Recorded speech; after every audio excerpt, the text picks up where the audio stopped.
I'm very, very excited this evening to have Lee Stockner with us. You don't have to leave, you're good, you do your thing. Lee and I have known each other for a number of years now. James started taking piano with him, is it 3 years? Maybe even more. It might be 4 years. We started with him working with James, and so we're thrilled because James has a whole new experience and opportunity to do something that he loves to do, and I'm going to not step on any confusion. But I was so super excited to have the opportunity to have Lee come in and talk a little bit about what he does, because it really connects to all the things that we've been talking about all semester. It talks about really understanding individual interests and figuring out a way to connect people with the things that they love doing, and figuring out a way to teach what they love so that people can do what they love. And that really is at the heart of what we want to do as educators. And so it's thrilling for me to be able to give you something that's in practice in real time and working, and really demonstrates that. So we'll wait to Daria. That's Daria. Daria has been with us for, again, it's 4 years? 3 years? Okay. Working with James, and of course that's James. So James is going to hang out until it's his time to shine, and I'm going to yield the floor. Okay. Hi, everybody.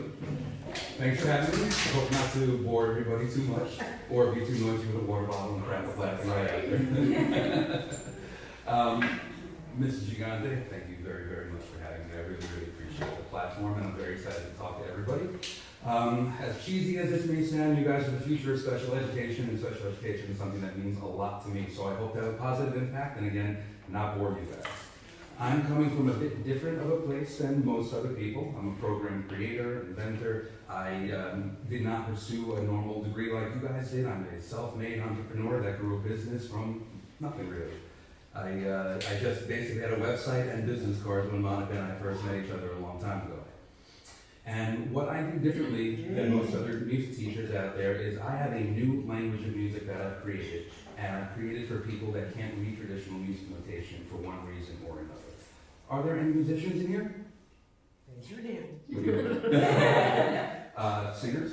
Yes. Yeah. Singers? Okay. Do you read notation? Do you read notation? A long time ago. A long time ago. Okay, so that's enough. Okay, so I'm going to tell you a little bit about myself, about the new language of music I've created. Then James is going to put on an awesome little performance for us. He's going to play some pop music in the language of music that I've created. And then from there, I'm going to go back to trying not to bore you guys. So, I was born in 1981. In 1982, I'm just kidding, we're not going to go.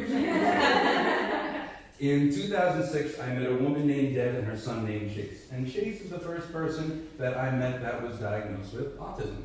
And I didn't really know exactly what it was back then, but like so many of the parents in this field, you get lucky that you make a connection with somebody that's able to really explain things to you in English.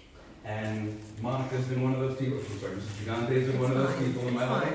And Deb and her husband Ross, who is Chase's dad, a drummer himself, became those people in my life. Chase is very musical, and there I am when I first started working with him over 10 years ago. But he also had autism, and I didn't really know exactly what that meant. So Debbie started to explain a couple of things to me, and one thing really, really jumped out at me. We see signs all the time to keep us safe. This is a sign that says, don't go in front of the moving car, it's going to hit you and you're going to fly. That is very frightening to us, but for Chase, that didn't really make much of a difference. However, if he would hear a baby crying, the panic that he would have from just hearing a baby cry would be equivalent to our panic if there was an oncoming car ready to come get us. Why? I don't know, but I knew that that was the truth, and I accepted that pretty quickly. I also started to learn pretty quickly that no two individuals are the same, and that deficiencies can have a wide, wide range. So as I started to get to know Chase, and we started doing a few lessons together, I realized that there were great levels of intelligence, but there were confusing things going on. So when I first pointed out to him the C key on the piano, this was problematic, because Chase was looking at my pockets, because in your pockets is where you have keys. So the term C key didn't exactly work out for us until we explained and adapted. So once I had that experience with Chase and we were able to figure out exactly how to speak to each other, I started to see a little bit inside the brain of somebody who may not be wired like somebody who would have panic if there was an oncoming car. So I got fascinated. I applied for a job at a school, happened to have been the same school that Chase attended. It's the Genesis School, which is now out in East Meadow, and it's a very, very important school on Long Island for individuals with autism. And I started working at the school in the mornings and teaching lessons in the evenings, and I started to meet a lot of kids, not just Chase.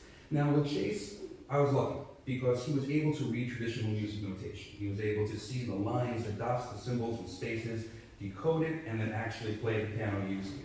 But that's not the case for everybody. There are other people out there that don't have those abilities. We're not all born with every individuals have what we would consider higher support needs. And when they're higher support needs, there's a very high likelihood that traditional music notation, which I had taught for 10 years before this day that I met Chase, was not going to work out. This problem was the little seed, and that little seed grew into my program, which is named Occupational Octaves. So that's the drive behind everything that I do.